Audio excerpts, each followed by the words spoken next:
Madam Chair, dear members of the committee, friends, thank you so much for the opportunity to engage with you today. I'm sorry it has to be by means of a video, but unfortunately I'm traveling outside Strasbourg.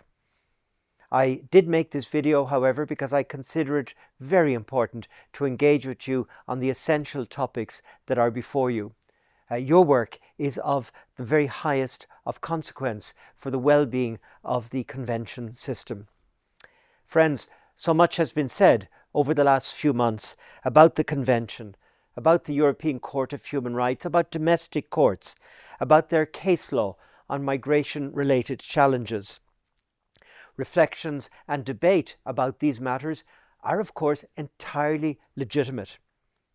That said, some of the recent discussion, especially that's taking place outside a Council of Europe context, is causing me some concern and I believe is creating confusion. That's why I consider that the work of your committee is so very important now in presenting us with some clarity and with some direction.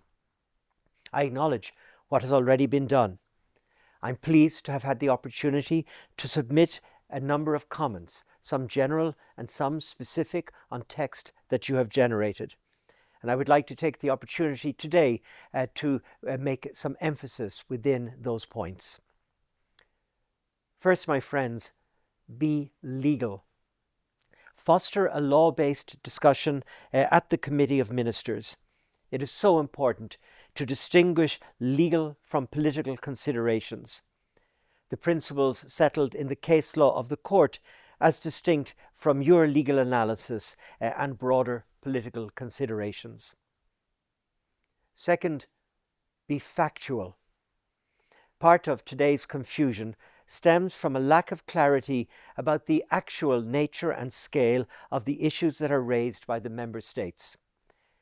To foster an evidence-based discussion at the Committee of Ministers, I believe it important to provide contextual information, illustrative examples, and explanations regarding the empirical situations that you are seeking to address.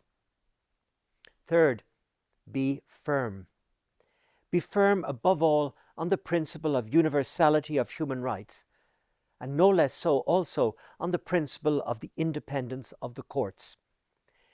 To preserve the integrity and the sustainability of the convention system, it is crucial to avoid any suggestion of a hierarchy of rights holders or in any way to diminish the sense of the status, the standing of the independent court. Fourth, my friends, be transparent.